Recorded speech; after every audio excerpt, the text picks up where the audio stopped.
দীর্ঘ উত্তেজনা ও সংঘাতের পর অবশেষে দ্বিতীয় দফায় শান্তি আলোচনা শুরু করেছে পাকিস্তান ও আফগানিস্তান। ইসলামাবাদ ও কাবুলের মধ্যে কূটনৈতিক সম্পর্ক স্বাভাবিক করার লক্ষ্যে অনুষ্ঠিত এই বৈঠকটি কাতারের রাজধানী দোহায় শুরু হয়েছে। উভয় দেশের পররাষ্ট্রমন্ত্রী, সেনা কর্মকর্তা ও গোয়েন্দা প্রধানরা এতে উপস্থিত রয়েছেন। আলোচনার মূল উদ্দেশ্য সীমান্ত নিরাপত্তা, বাণিজ্য সহযোগিতা, সন্ত্রাসবাদ দমন এবং অভ্যন্তরীণ রাজনৈতিক স্থিতিশীলতা নিশ্চিত করা। প্রথম দফায় আলোচনার কোনো উল্লেখযোগ্য অগ্রগতি না হলেও দ্বিতীয় দফায় বাস্তবসম্মত সমাধানের ইঙ্গিত মিলেছে বলে জানিয়েছে কূটনৈতিক সূত্র। বৈঠকের শুরুতেই পাকিস্তানের পররাষ্ট্রমন্ত্রী জালিল আব্বাস জালানি বলেন, দুই মুসলিম রাষ্ট্রের মধ্যে সংঘাত ইসলাম ও আঞ্চলিক স্থিতিশীলতার পরিপন্থী। আমরা শান্তি, সহযোগিতা ও পারস্পরিক আস্থার ভিত্তিতে সম্পর্ক পুনর্গঠনে আগ্রহী। অপরদিকে আফগানিস্তানের অন্তর্বর্তী সরকারের মুখপাত্র জাবিলুল্লাহ মুজাহিদি জানান, আফগানিস্তান কখনো পাকিস্তানের শত্রু নয়, তবে সীমান্ত হামলা ও নিরীহ মানুষের মৃত্যুর ঘটনা বন্ধ করতে হবে।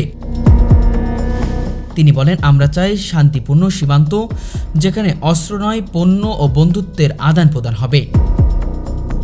আলোচনার গুরুত্বপূর্ণ বিষয় হিসেবে উঠে এসেছে সীমান্ত বাণিজ্য পুনরায় চালু করা এবং সাধারণ নাগরিকদের চলাচলের সহজীকরণ।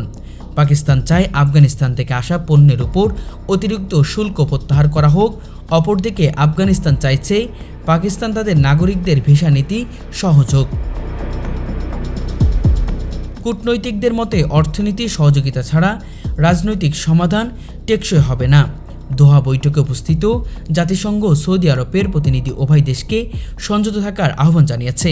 তারা বলেন, দুই মুসলিম রাষ্ট্রের মধ্যে যুদ্ধ নয়, ঐক্য হবে বিশ্বের কাছে উদাহরণ। পাশাপাশি আলোচনার মাধ্যমে সীমান্তের স্থিরতা কমিয়ে সন্ত্রাসবাদের বিরুদ্ধে যৌথ পদক্ষেপ নেওয়ার উপর জোরদার করা হয়েছে। দ্বিতীয় দফা পাকিস্তান আফগানিস্তান আলোচনা দুই দেশের সম্পর্ক উন্নয়নের নতুন সম্ভাবনা তৈরি করেছে। তবে এটি শুধু কথাই নয়, বাস্তব